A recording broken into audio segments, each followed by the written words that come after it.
Mandalakaram Vyaptam Yena Characharam Tatpadam Darshitam Yena Tasmai Shri Gurave Namaha Sakshadharitvena Samasta Shastraihi Uktastata Bhavyata Eva Sadbhi Kintuh Praboryah Priya Eva Tasya Vande Guru Shri Charanaravindam Yasya Prasadat Bhagavad Prasado Yasya Prasadan Nagati Kutopi Dhyayan Stuvanstasya Yashastri Sandhyam Vande Guru Shri Charanaravindam Narayanam Namaskritya Naran Chaiva Narottamam Devim Saraswatim Vyasam Tato Jayamudirayet. Sarvebhyo Namaha. Welcome to this session of Sat-katha. We are now reading the Dashama Skanda of Srimad Bhagavatam. We are in the first chapter. We have completed 2 sessions in which we heard about how Vasudeva and Devaki on their wedding day are in a procession, grand marriage procession after the wedding. And Kamsa is the charioteer. Kamsa is Devaki's cousin. So out of love for his sister, he has taken the reins of the chariot. And all of a sudden, there is a voice from nowhere. So what does this voice say? It says, Asyas tvashtamo garbho hantayam vahase abudha. It tells, oh Kamsa, you fool, the girl whom you are carrying, her 8th child will be your killer. The 8th child of this girl whom you are now transporting will kill you. So all of a sudden, when everything is going fine, this voice comes and no one can see who is speaking it. It's coming from nowhere.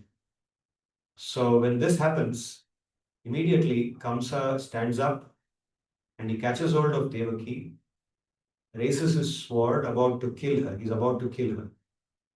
So at that time, Vasudeva is shocked. He stands up too and he tries to pacify Kamsa. He thinks fast. He's very wise. So he tries to pacify Kamsa. We saw how he tries to pacify Kamsa in the last class. He first begins by praising Kamsa. He says that you are actually a very intelligent person. You are a very noble person. You are learned. And you know that doing something wrong, particularly killing somebody, will lead to only further harm for oneself. So a person who is intelligent should not harm others when they are alive. We should do good to others so that our future is good. If we do bad to others, then our future also will be bad, in simple language. So he says this along with some philosophy which we heard about the nature of the Atma, how the Atma moves through various bodies, how death is inevitable. Death is something which comes with birth. Death cannot be avoided. So he speaks all this to Kamsa with the hope that he can convince him to release his own sister and Vasudeva's wife. But it doesn't work. And in this conversation, we can also see how Kamsa's obstinacy, and even though he theoretically knows what Vasudeva is saying is right, his reaction to a perceived threat from his sister is like this. He immediately wants to kill her. She's helpless. She cannot defend herself. She has no strength. At least in comparison to him, she is not. Her strength is very tiny and she cannot defend herself. She's on her marriage date. She's a girl. So disregarding all these things, he's there to kill her. We see how, in fact, the whole Bhagavatam is about King Parikshit. When he came to know that he was cursed to die within 7 days, what did he do? Now, Kamsa is told it's not 7 days, it's the 8th child of Devaki, which means at least 8 more years. How does he react in comparison to how Parikshit reacted? Now, Parikshit also, being a king, being the emperor of the kingdom, even more powerful than Kamsa, he could have done different other things too. He could have, for example, ordered out of anger that the person who cursed him, in fact, he comes to know through that boy only, person who cursed him. He could have immediately said, okay, I'll chop off your head. How dare you curse me? Who are you to curse me? Could have given an angry reaction to that. Or he could have figured out, he could have told that boy, sage, you can now withdraw that curse. So Brahmana knows how to withdraw the curse if he wants, or he can figure out a way, a parihar or a remedy by which the effect of that curse can be nullified. That's also possible. But Parikshit does neither of that. He realizes that this is actually a divine arrangement and it's my time to go, leave this kingdom, hand over to my son. My son Janamejaya is now grown up, he can take over the reins, and it's my time to go. So, how does he prepare for that? He knows that he has 7 days, and so he goes to the bank of Ganga. His idea is to meditate on Sri Bhagavan, of whom he is anyway a Bhakta. But at that time, Shukamuni arrives there, and so many other great sages arrive there. And then the whole Bhagavatam ensues. We hear about so many different leelas of Bhagavan in different forms in which he came, and now we are hearing Krishna Leela. So Parikshit's reaction is of one type, and Kamsa's reaction is in direct contrast. He thinks he can save himself and completely avoid death. So he, instead of accepting it as something that is divine or ordained by the divine forces which I cannot control, and thinking, okay, maybe I can do some parihar in the future, his first thought is to kill Devaki. He thinks that by killing Devaki, he can avoid his death. So you can see how there's a contrast in thinking. And from this, there is a lesson for us too. How do we prepare for death? What do we do? What do normal people like us do? We take a medical insurance, right? We go and take medical insurance, thinking that with the help of medical insurance, we can prolong our life and as much as possible preempt our death. Well, first of all, medical insurance cannot do that. What medical insurance can only do is it can protect us from expenditure. So if we are hospitalized, then the insurance can help us to cover some expenditure. That's all. It cannot neither prolong death. People think like that, but it obviously cannot do that. Anybody will say that. It can only help us meet some expenditure. Okay. Now, another thing people do is they ensure that they stay close to a good hospital. Okay. As they approach old age, they realize that they might have ailments and they stay close to a good hospital. And then they know that whenever there is a requirement, they can easily call a doctor or go to the hospital and try to get relief from that suffering they have. Okay, now that's another thing we do when we think of uh, imminent death as old age comes nearby. So these are fine. I'm not saying that these are wrong. Taking medical insurance or finding a good hospital to stay nearby, these are intelligent things to do. But our thinking should not stop there. What we learn from the Shastra is that we should think not only about how to prolong life in a healthy manner in the current life, but how to ensure a good existence for ourselves in the future. Okay? This is wiser thinking than just thinking how to live healthily. It is important to think how to live healthily until death. As long as we are alive, we should live healthily. There's no doubt about that. We should live free from disease. And therefore, it is intelligent to take medical insurance and to live near a hospital. But that is not the end of the story. That's if we do only that much, then we are thinking very narrowly. We have to think beyond that and think that our existence does not end with the death of this particular body. Our existence does not end with this birth. We exist eternally. Because we exist eternally, we must plan for the future too. We must plan for our next birth and possibly our eternal birth. We should plan for getting free from material existence and how we should ask the question, how can I ensure that I live eternally in your consciousness, your happiness, regardless of whether I get a material body in the future or not. And the best way to do that is what is taught in the Bhagavad-gi. The best way to do that is to become a bhakta, develop bhakti. And that is what is demonstrated here. That you can see how someone like Parikshit, he has no fear of death, absolutely no fear. He goes there and without having food, water, he sits there, he just quietly listens to Bhagavan. He knows that now sometime the snake will come and bite me and I'm going to die. But it doesn't matter. Eventually, I have to leave this body anyway. If it's not after 7 days, it will be after some years, maybe 7 years, maybe 70 years. It doesn't matter. It has to happen. So let it happen when it has to happen. But I will absorb myself in Bhagavan and I will live in that existence. I will live in that eternal existence. And that is what is meant by looking inside. So the Bhagavatam, just like Bhagavad Gita, teaches us to do that. So you can see now, as our story continues, Kamsa doesn't think along those lines, even though Vasudeva tries to educate him in that direction, which we heard in the last session. Kamsa is not open to that thinking. So Vasudeva now has to think how to trick this guy in a way that he will at least let Devaki go for now. Right now, the hot thing is Devaki's life is in danger. I have to somehow save her. And if she is saved, later on we can think how to, possibly save the children. Or, who knows, after all, there may be no children now. Or if children are born, then Kamsa may die before they are born. That could be also a possibility. A third possibility is just like the voice said, it may be the children who will kill him. So the children will be safe and not Kamsa. Kamsa may die. The death will go away now from Devaki and come back to Kamsa later. All these possibilities exist. So now somehow let me say something to this fellow and save my wife. So he then promises to, after a lot of thinking, he promises to Kamsa that, actually the danger for you, he says, Sri Vasudeva Uvacha, Nahi na hyasyaste bhayam saumya yad vaisaha shariravaak putran samarpayishye asyaha yataste bhayam uttita.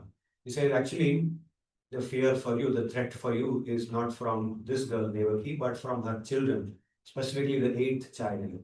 But instead of giving you only the eighth child, I will give you all the children. Whatever child is born to me, I will come and hand over to you. Then he says, Shukamuni says, Swasur Vadhan Vivritte Kamsas Tadvakya Saravit Vasudevo Pitam Pritaf Prashasya Pravishat Griham. So this ends there with with Kamsa immediately understanding that yes, because Vasudeva is known to keep his word. He realizes, yes, the threat is not from Devaki actually. And if I kill Devaki, then people in this world will actually accuse me of killing my own sister on the wedding day. And I don't have to do it because, after all, like he's correctly said, the threat is not from her, it is from her children. And Vasudeva has now promised, even without my asking him, he has promised to bring me all children, not only the eighth child, but all children. And I know, because Vasudeva is famous for that. He's famous to be a person who keeps his word. He's known to be a Satya Sankalpa, means person who makes up, who once he says something, he will do it. Absolutely no going back on that. So he's willing to give up his life to keep his promise. So he will keep his promise and I don't have to fear. So thinking this way, Kamsa lets Devaki go and Vasudeva and Devaki happily go home. They live and the tension is resolved at that moment. Then what happens? So we come to today's class.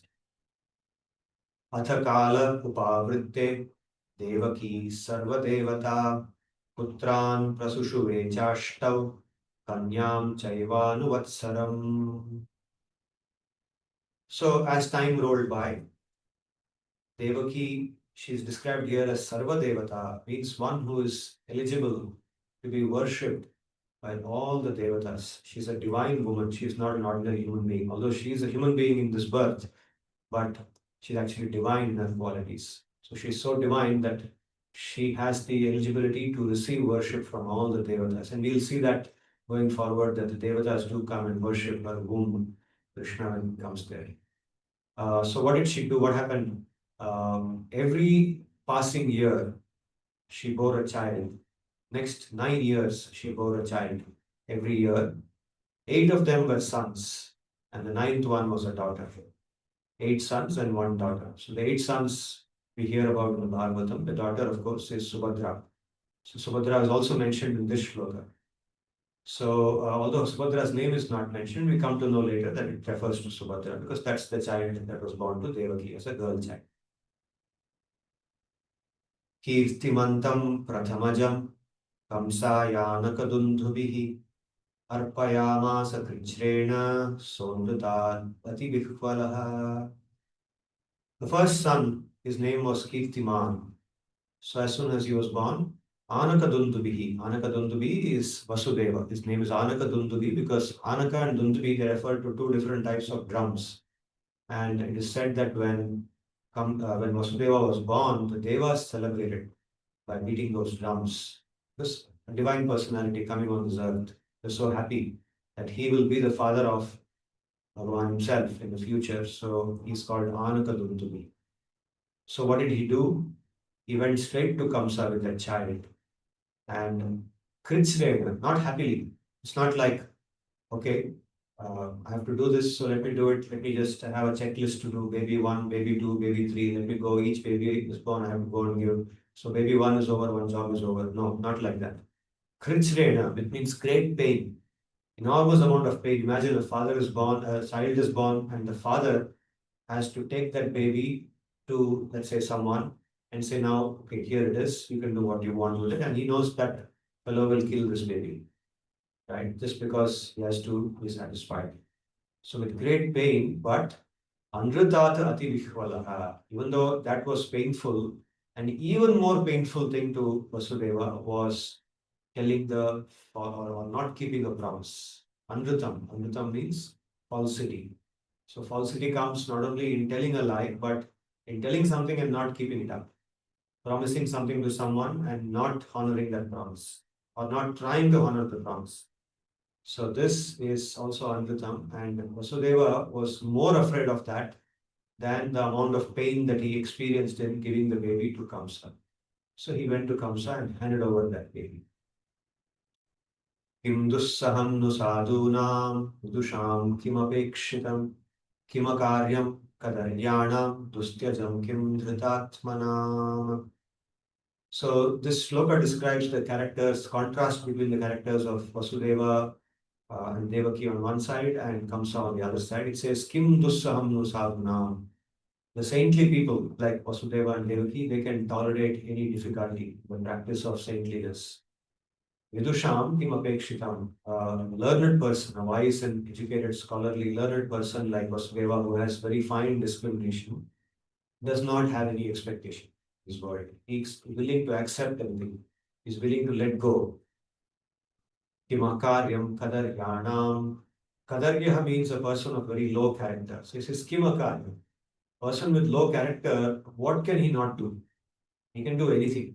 He may say something, he can do something else. You can't expect anything in particular from that person. Right? His behavior is unpredictable. That's what it means. Kimakaryam. He may end up doing anything. He's like a random particle. His behavior is like kind of a random particle. Today he may say something, do something. Tomorrow he may say something else and do exactly the opposite. Dustyajam kim dhritatmanam. So those who have holding dhritam atmanam, dhritam atmani bhagavan yena saha. So one who has held Bhagavan or who is holding Bhagavan in their heart, for them what is difficult to give up? So the question is, how could Devaki, even if Vasudeva could do it, being the father, how could a mother give it up? It is said that the mother, just like her husband, they both had Bhagavan in their hearts, very deep attachment to Bhagavan. They knew that, okay, Sri Bhagavan's arrangement, if he wants this, this situation has come, not because we wanted it, but it has happened. And it must be Bhagavan wanting this. And therefore, let me allow this to happen. So, with that in mind, with Bhagavan in mind, they allowed this to happen. So, Kim Dustyajam Dhritatmanam. What is difficult for those who have Bhagavan in their hearts to give up? Nothing. They can willing to give up anything. They can easily give up anything if they want to give up. दृष्ट्वा समत्वं तच्छौरेः सत्ये चैव व्यवस्थितिम् कंसस्तुष्टमना राजन् प्रहसन्निदमब्रवीत्. So they went there, Vasudeva went there, and then what did he find? Kamsa saw that this person, he could have easily avoided me. He could have done something by which he could have told a lie. He could have said the baby died by itself and therefore I buried it or threw it in the river. He could have told me a lie and easily escaped this. He could have hidden that baby in somebody else's house.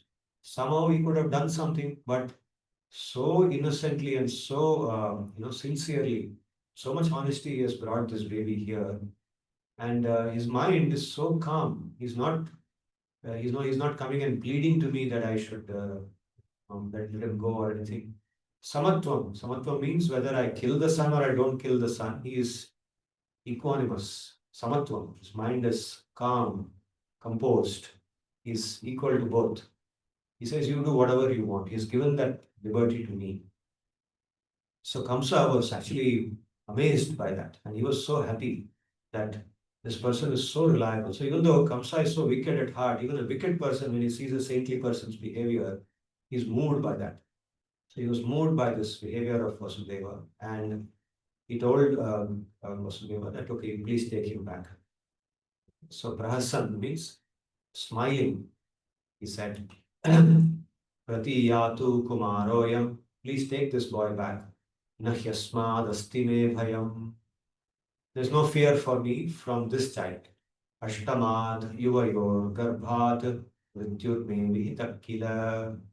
Isn't my death predicted from the eighth child of you and Devaki? If that is true, then I don't have any threat from this first child. I know that I can rely on you. You will bring all the children to me. You will bring the eighth child also to me. At that time, I will take care of it. So with this, he let Vasudeva go along with his child. Tatheti sutamadaya yayau anakadundhubihi nabhyanandata tadvakyam asato vijitatmanaha. Now here is a contrast again. You'll see how Kamsa is happy that Vasudeva is being honest and he smilingly gives him back the baby and says, take it back. But Vasudeva is not happy. Vasudeva says, let it be so. If that is what you want, okay, I'm agreeable to it. He comes back. Of course, he is relieved that the baby is not killed. But in his mind, he knows that I can't be too relieved because I can't trust this fellow. He's after all a wicked-hearted guy. He's a kala. Kala means a person with low character, right? Just now it is said kadarya. Kadarya, person with low character. He's a kulapamsana. So I can't trust this fellow. He can do anything. He can change his mind any moment. By the time I reach my house, he may send a messenger and take this baby back. So Vasudeva, even though he is relieved momentarily, but he did not celebrate. He did not trust Kamsa's words at all. Now, Abhyanandata means he did not trust him at all. Just took it back. Next. So this shloka and the next two shlokas are spoken by Sri Narada. Nandatyaye vraje gopaha yaschamisham chayoshikaha Vrishnayo vasudevadyaha devakyadyayadustriyaha. Narada speaks to Kamsa. He says, Nandadyaha ye vraje gopaha. In Vraja, which is very close to Mathura, where we are now, Nanda stays with all the gopas. The word gopa means Gam palayati iti gopa. So a person who takes care, okay, or maintains and takes care of the go. Go refers to a particular species that is found in some parts of the world. It's called Bos indicus. Go does not refer to any animal which gives milk. So today we use the word cow and bull, right? So what we find in India is a number of different animals which are all called cow and bull, and we take milk from the cow and then we sell it in our dairies and so on. But all of them are not go. Among them, there's one particular species which is called go. Okay, and there are many varieties in that species, within that species. And that is called, in colloquial language, desi go. They refer to that as desi go, that is native to India. It's not only native to India, but to many other parts of the world as well, particularly in tropical climates, it's found. And there is another species which we say is the Jersey go or Jersey guy or Videshi guy. So that is not considered as go. That is not. So when we say go seva or we say go maya, go mutram, or we say that this must be brought and worshipped. The go must be worshipped, go puja. So we don't refer to anything which looks like the go, only to this particular species. So in Braja, Nanda and the Gopas are taking care of the go, and their women also live with them. And similarly, here Vasudeva and the Vrishnis, Vasudeva belongs to the Vrishni dynasty, and Devaki, his wife, and all the strees. What about them? Sarve vai devata prayaha ubhayorapi bharata gyatayo bandhu suhrudo yecha kamsamanuvrataha. Narada tells Kamsa that all of them are actually devatas. Not only Nanda, his wife, and all the Raja, the Gopas there, but here also Vasudeva, his wife, and several others who are actually working for you here in your employment. The Yadus who are all staying with you, the Vrishnis, they're actually devatas. Etat Kamsaya Bhagavan Shashamsabhyetya Naradaha Bhumer Daityanam Chavadhotyamam. Narada told Kamsa this, and he said that these devatas have taken birth on this earth because they want to kill the Daityas. They're actually plotting, they're making plans to kill the Daityas who are all now ruling on this earth. So secretly, all this is going on behind your back. So Kamsa says this, and then Narada says this to Kamsa, then he leaves. So now this actually is elaborated more in other places. In the Harivamsha Purana also this is described. How Narada comes to Kamsa and tells him that I went to Svargaloka and I found the Devas discussing with each other. And I know this is coming up, something is coming up, and I want to reveal all this to you. So, of course, Kamsa knows who Narada is. Narada is not an ordinary personality. In fact, we should also remind ourselves. Sometimes we see in society how Narada is treated like some mythological character. He's treated like a comical character sometimes in movies or in comics as some kind of a sidekick for the main actors. So if it's a movie pertaining to Vishnu or sometimes to Shiva, then Narada would appear as a in-between actor, like supporting actor. And Narada would then make some jokes, or some jokes would be made on him. He would get confused. So Narada is seen as a character who is like some kind of a filler, entertainer. Goes around with his veena, forgets something here and there, leaves something behind, or falls in love with somebody. So all kinds of portrayal is done of Narada, but it's completely rubbish. A lot of it is just rubbish. It's very important to know that Narada is not an ordinary character at all. He's not just anybody. He's the guru of our Adi Guru. So we talk about Valmiki, that's the Adi Kavi, right? Valmiki is the author of Ramayana. Here we have Ramayana with us, the full Ramayana, because of Valmiki. All the other Ramayana, all the other versions of Ramayana were based on that. First one was Valmiki's Ramayana. Valmiki's guru is Narada. Similarly, we are reading Bhagavatam, we are reading Mahabharata, we read so many Puranas. Who is the author? Vedavyasji. And who is his guru? Narada. So Narada is the guru of both Vedavyasji as well as Valmiki ji. He is not an ordinary person at all. He is guru of the guru of the Adi Guru for us. Okay, he is Paramaguru. So he is the most worshipable personality. And in the previous shloka, Vyasdev ji writes about him. He is talking about Narada here as Bhagavan. You can see here, Kamsaya, Bhagavan, Shashamsa. So Narada is often referred to also as Bhagavan because he is a Mahabhakta, Mahabhagavata. It's a great personality. So then you may wonder, why did he come and do this? Why should he have to come and reveal all this to Kamsa? He could have kept quiet and everything would have been fine. No, because he knows Bhagavan's plan. He's very intimately connected to Bhagavan. So he knows what is in the heart of Bhagavan. He knows that Bhagavan is about to come. So he wants him to come faster. So what he says, he tells Kamsa that look, it's possible. See, you heard the voice saying that the eighth child will kill you. Okay, 8 children may be born, but it is not necessary that the one which is born after the first 7 are born is the eighth one. It depends on how you count. For all you know, if you count backwards, the first child will be the eighth one. Very crudely speaking, something like, when we say twins are born. So when twins are born, which one is older? The one that first comes out of the mother's womb or the second one? Which is the older one? Now, by default, you would think chronologically that the one which comes out first, because it came out at an earlier point in time, the other one came out a few minutes later. So therefore, the one which came out first should be considered the older one. That's what we would think, right? But if you hear many people, they will say that no, that's not the way it's counted. The one that came later it should be considered the older one because it entered the mother's womb earlier. It was there for a longer time. That should be considered older than the one which came out earlier.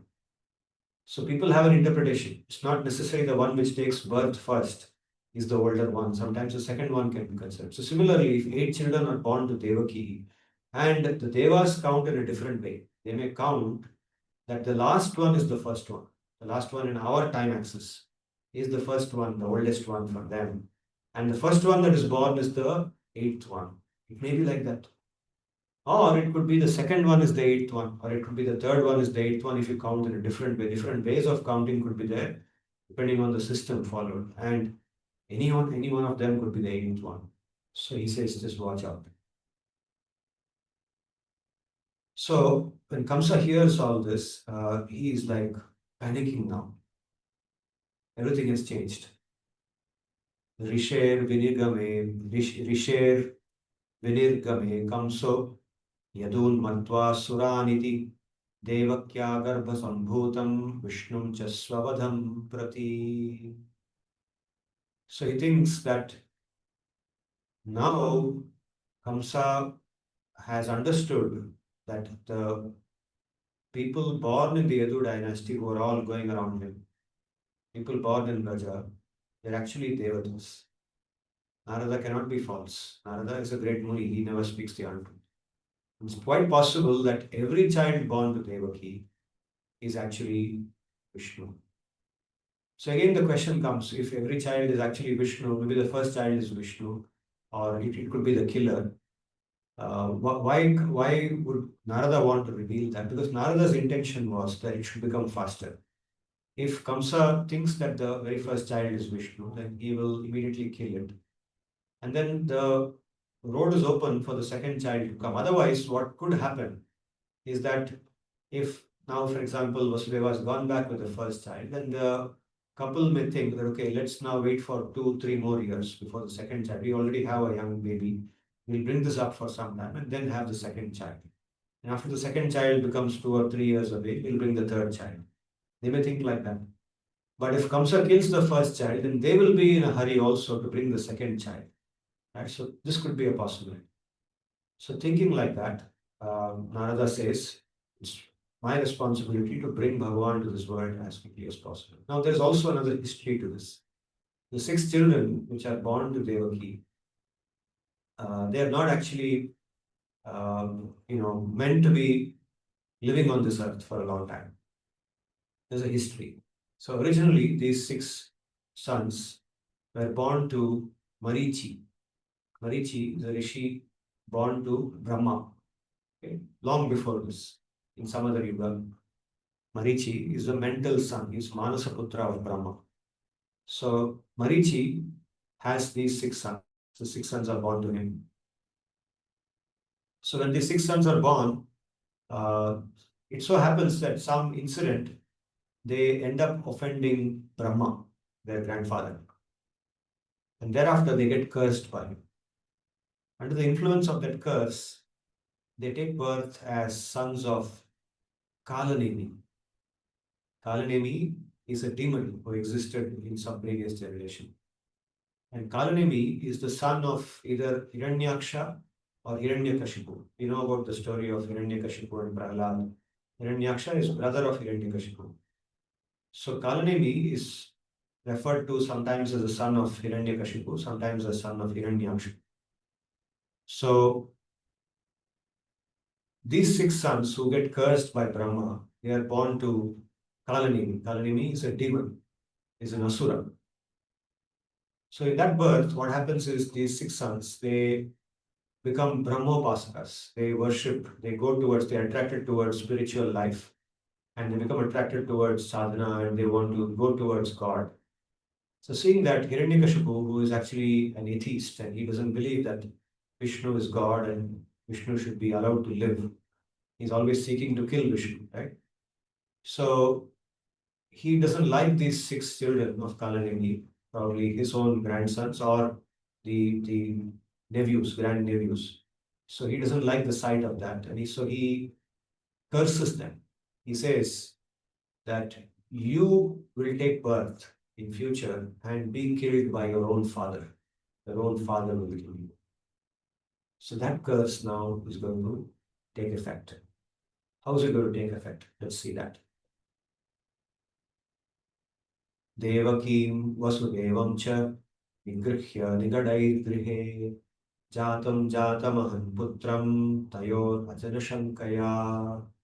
So thinking that every son of Devaki could be probably my killer, could be Vishnu himself. And all these people, actually Devas, who have come to help Vishnu to kill all of us. He first puts Devaki and Vasudeva uh, in a prison. Actually, he imprisons them in his own house. It's like a house arrest. And he binds them with chains. They are bound by chains. And as each child is born to Devaki, he immediately kills it. Ajana Shankaya. Ajanaha means the one who is unborn, that is Vishnu. Thinking that each of these children is actually possibly Vishnu, he kills each one of them as soon as they are born. So he goes, he's got all his messengers, he's got him there in the prison after all. So as soon as the child is born, it cries. And then the guard who's standing outside the door goes and tells Kamsa that now the child is born. Kamsa immediately goes, catches hold of the baby. There's no question of Vasudeva coming to him and giving the baby. Now he goes, catches hold of that baby and thrashes it on a stone or something and immediately kills it. So 6 children are killed one after the other. Mataram pitaram bhratrin sarvanscha suhridastatha grantihya sutrupo lubdhaha rajanah prayasho bhuvi. So Vasudeva observes, Shukamuni says that, this is not at all surprising because after all, a person who is greedy and lubdha means a king who is greedy, Rajana, kings who are greedy, lubdhaha, asutrapaha means who are never satisfied. How much ever they have, they won't be satisfied. In Bhagavad-gi, in the 16th chapter, we heard about the Asuri mentality, how the Asuri pravritti is actually drives a person to never be satisfied. Chintam aparimeyam cha. How much ever you give them, they won't be satisfied. They are burning with greed. Greed is burning inside them. So what do they do? They are willing to kill their own mother, Mataram, and what to speak of others, Pitaram, Ratran, their father, their brothers, their own close friends, anybody. They're willing to kill anyone to ensure that what they want in life is achieved. Anybody comes in the way, they will kill them, finish them. So if Kamsa kills these babies of Devaki, what is surprising? Nothing, right? Atmanam viharam jatam janan prabhu vishnuna hatam mahasuram kalanevim yaduvissavyarudhyata. And Kamsa recollected that actually in my past birth, I was that Asura Kaladevi. So Kamsa is actually a reincarnation of that Kaladevi Asura, to whom these 6 sons were born. So Hiranyakashipu's curse that you will get killed by your father is now taking effect. Kaladevi is born as Kamsa, and he is killing those 6 sons so that they are liberated. After this birth, they get their moksha. They are out. Kamsa kills them, and by that killing, they are delivered from this material existence. So Kalanevi Kamsa recollects how in that birth as Kalanevi, he fought against Vishnu. He was so angry with Vishnu, he went and attacked Vishnu, and Vishnu killed him. Fight. He remembers that. At this point, he remembers that. The memory of that comes back to him. And then he begins to harbor very intense feelings towards the Yadus, intensely inimical feelings. From that moment onwards, all the time he's thinking about Vishnu, about the Yadus. They're all, my enemies. Very strong hostility begins in his mind. Ugrasenam cha pitaram yadu bhojanthakadipam swayam nigrihya bhuje shurasenan mahabalaha. So he also imprisons his own father Ugrasena, who is the king of the Yadu, Bhoja and Andhaka dynasties.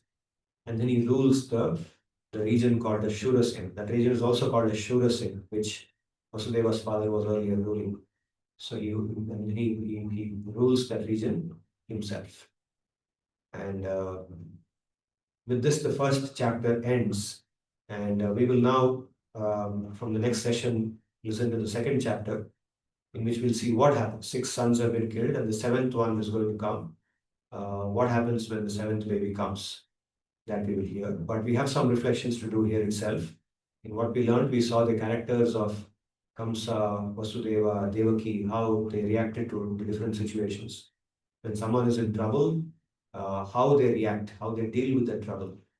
Okay, a bhakta immediately takes refuge of Vishnu, of Krishna. He immediately turns to Bhagavan and says, please guide me, how I should deal with this. Somebody who's not a bhakta may become angry or may panic, right? May lose their control, may not be willing to accept how this world works. Just a few days back, the news now, headlines going on, how a father killed his young daughter, hardly 25, 26 years of age, young girl, tennis champion, representing her state in tennis, opened a tennis academy, all with the help of the father. Father brought her up. They are not poor people. They are well-to-do people. They have enough money with them. Father groomed her into what she wanted to become. She became a tennis star, represented her state, and she wanted to open a tennis academy. Opened a tennis academy with the father's help. The father spent 2 crores for that. And after doing all this, the father went to his village or town, wherever his native was, and heard some comments from the people there about how he has brought up his daughter, something that his daughter did, which they felt was not appropriate. So he heard some comments about his daughter, which insulted him. It became an insult against, in his mind. And he came back and he told his daughter, now you have to close the tennis academy. The daughter said, what do you mean? I mean, you just opened it short while back. You spent so much money also. It doesn't make sense to open it, close it. So then he told her, you have to close it. And there was a big, clash between them. And the friction between them did not end. And the father decided that either I should die by suicide or I should kill her, or probably both. And one fine day, took out his gun. There was just a few days back and just shot her dead. So utterly shocking how when a person loses his mind altogether, he can do anything, right? How would a bhakta react to this?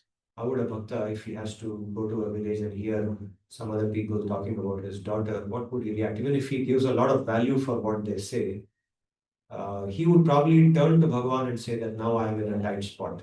On the one side, I have groomed my daughter like this, it's my responsibility, and she's doing well. I don't want her to, fail in life. I want her to be happy. And the other side, I want to also keep these people happy. Otherwise, I won't be able to go back to my village. I won't be able to show my face. Right? We do understand there are situations like this in society where we are caught between two parties with differing opinions, opposite opinions, and both of them are dear to us. How do we deal with that? So when a bhakta is in a dilemma like that, the first thing he does is he turns inside. He looks inside and sincerely prays to Bhagavan that please guide me. I don't want, I don't want to do anything that is stupid.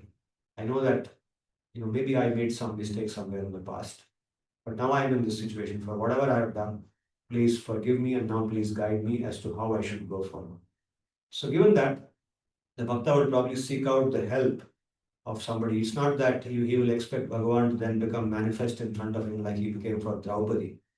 Draupadi was a very great personality, and for her, Bhagavan himself came.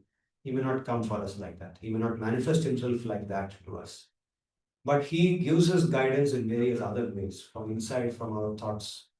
Through our thoughts, if we just sit down quietly and allow a few days to pass, when the tension comes, allow a couple of days to pass and think calmly, or talk to somebody. Through somebody else, Bhagavan guides us. Talk to a teacher, talk to your parent, talk to your wife, talk to your husband, talk to your son, talk to anybody, talk to a friend. Through somebody, Bhagavan speaks to us and tells us, okay, handle it like this. And then it's over. So, what would have prevented this man to just talk to his own wife or talk to maybe his brother? He was living with his brother. He would have spoken to his brother, he would have spoken to somebody else. How do I deal with this? Maybe some solution would have come. So this is how a bhakta deals with it. He relies on Bhagavan. He has faith that Bhagavan will guide me if there's a difficult situation. And that is the lesson, that's the learning we take about how to deal with difficult situations. When we become a bhakta, difficult situations don't go away. In fact, they may increase. Actually, they may increase, like you see for the Pandavas, you see for Prahalad. I don't think anybody, any child of 5 years goes through the kind of torture that Prahalad went as a child, right? So if you see the Bhagavatam does not promise us that by becoming a bhakta, all the material problems get solved. Bhagavatam promises us that if we become a genuine bhakta, then when material problems come, we will be able to figure out a way to handle them, or we will have the strength inside us. We will develop that strength to face that problem without fear. That is what the Bhagavatam shows us because of our complete refuge in Bhagavan. And problems do come, and problems will continue to come. Problems will not go away. What will go away is our fear, our inability, our nervousness. Strength will come. That strength will help us to cope with the problem like we cope with any other problem, a much smaller problem, right? So that is what the learning is. And that's what we should take forward. And our overall learning from hearing Bhagavad Gita and Bhagavatam is that happiness lies inside. Our real existence is inside, it's not outside. Of course, we do depend on happiness which comes from outside. We cannot cut it off. We cannot just switch off the fan like that. Even if we switch off a fan, it takes some time for the fan to stop. So even though we know that our real happiness is not outside, we cannot cut it off overnight. But we should begin to look inside. As we begin to look inside and rely more and more on the inside, slowly our dependence on the outside will go away. And that is where we discover real happiness. So, with these words, I stop for today, and I will be very eager to hear your voice, your thoughts, and your comments. Any questions? I'll unmute you first. So, please feel free to open your mic and ask me any question that comes to your mind.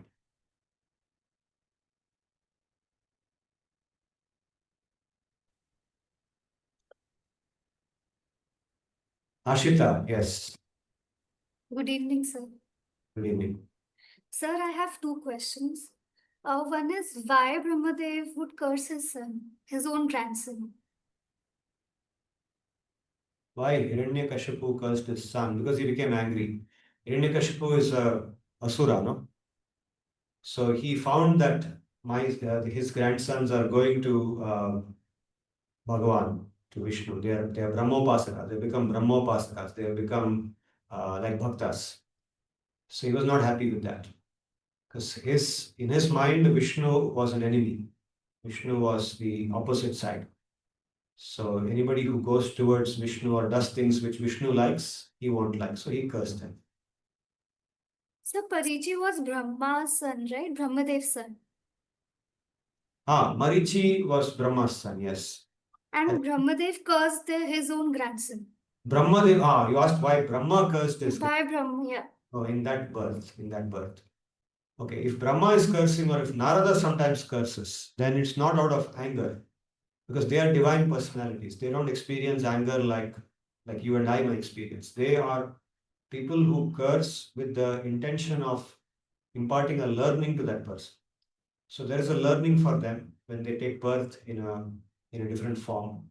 It's just like the law punishes when somebody does wrong with the help of with the hope of reforming that person, not to destroy that person. So in the same way, if Brahma cursed his grandsons, then it's with the intention to make them learn something, make them humble, because they committed some offense they should not have committed. Then they will learn from that new birth where they go, their consciousness will evolve, and then they'll become all right with that intention. We also hear about, we will later on hear in Krishna Lila itself how Narada curses the two sons, the two Nalakuvera and Manigriva, the sons of the Ashwini Kumaras, right? You will hear that after some time. We'll come later. Sons of Ashwini, not Ashwini Kumar. They are called the Ashwini Kumaras.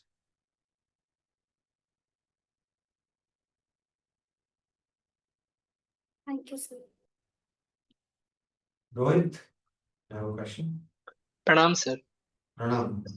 So not a question, but something I heard online or a podcast I thought would be relevant here.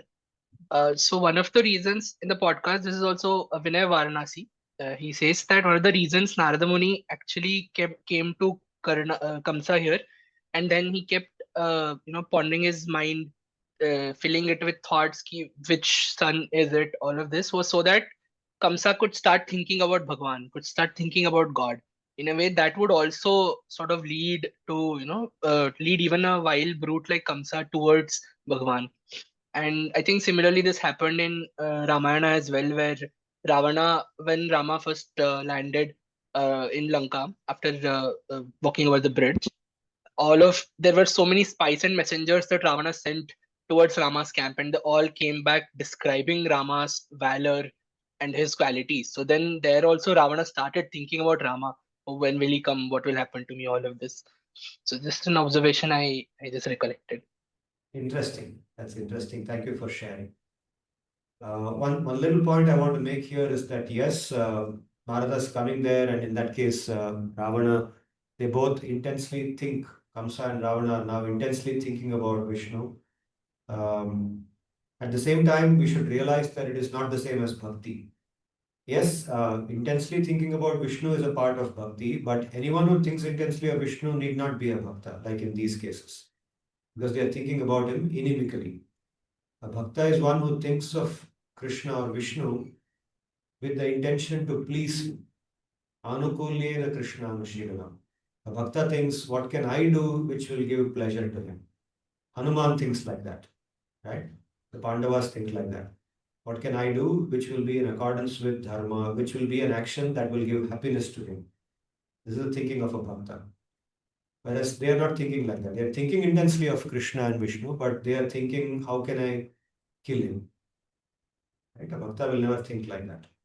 So, although yes, Narada's intention might be that, that could be an interpretation.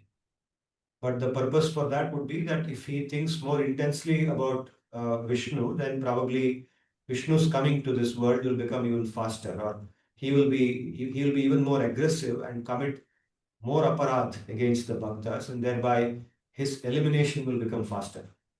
If somebody commits more crime, then they are more likely to get caught. They're likely to get caught sooner and thereby get justice. So, with that intention, Narada might have said that. Yes, very much possible. Got it, sir.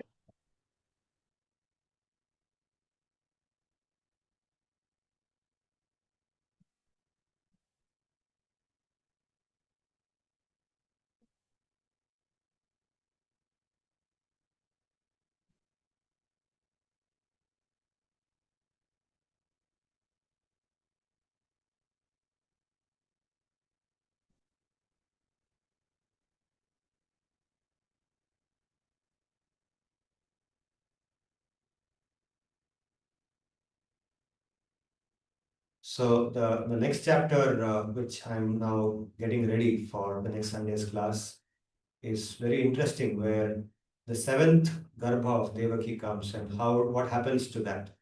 The question was asked earlier by Parikshit, how come uh, Balabhadra is the son of Rohini, but he's also the son of Devaki?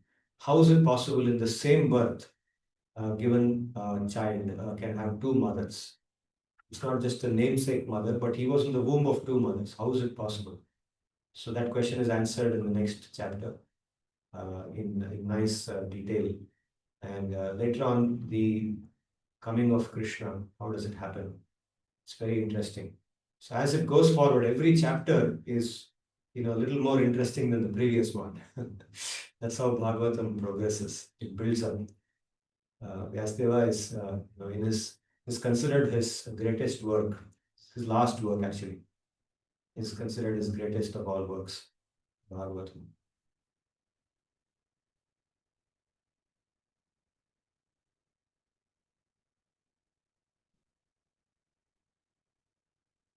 Any further questions for today? Sarthak, nothing from you?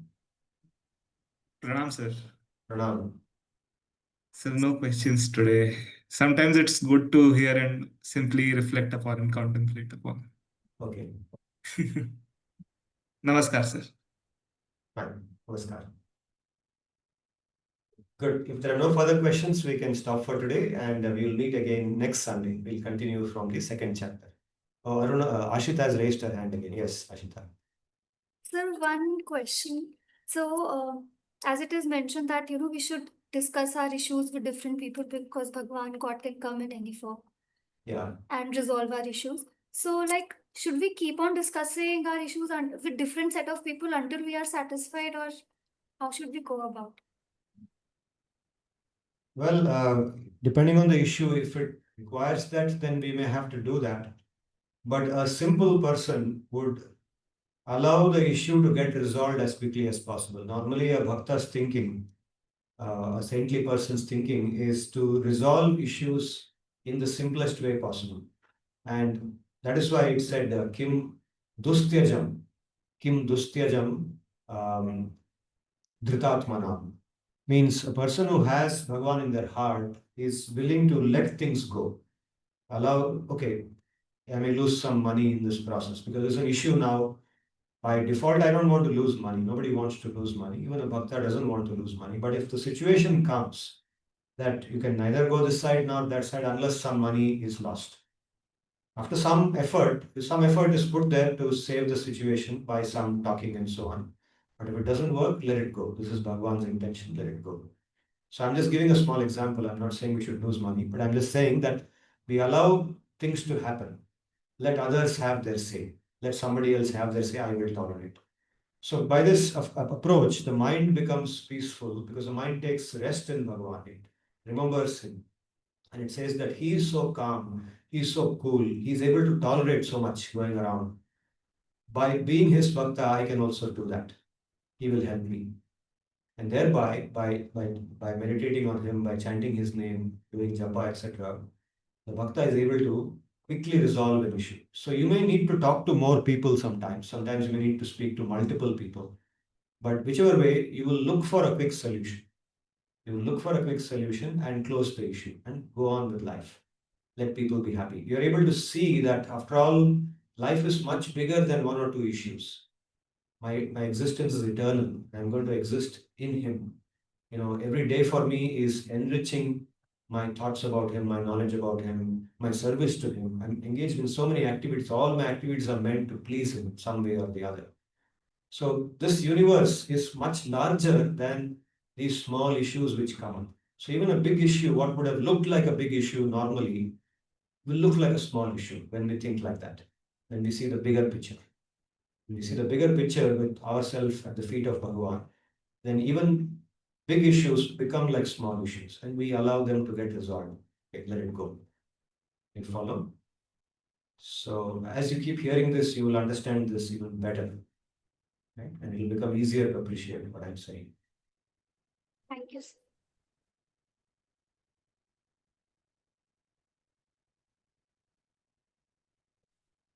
This is how bhakti, by giving us a completely different perspective on this world, allows us to live actually a very rich life.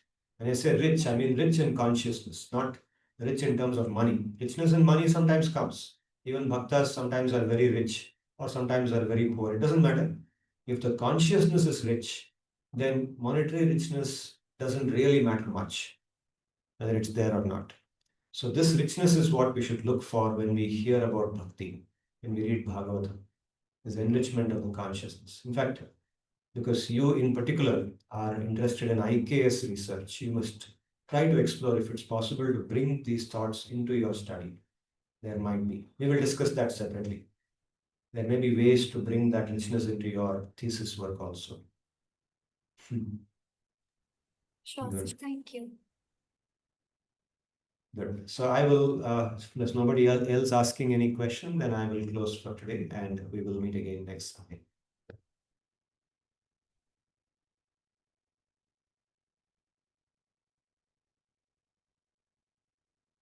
ॐ स्वस्ति प्रजाभ्यः परिपालयन्तां न्यायेन मार्गेण महिषाः गोब्राह्मणेभ्यो शुभमस्तु नित्यं लोकाः समस्ताः सुखिनो भवन्तु Hare Krishna, Krishna Krishna, Hare Rama, Rama Rama, Hare. Hare Krishna, Krishna Krishna, Hare Rama, Rama Rama, Hare. Hare Krishna, Krishna Krishna, Hare Rama, Rama Rama, Hare. धन्यवाद पुनर्मिलामः. Thank you.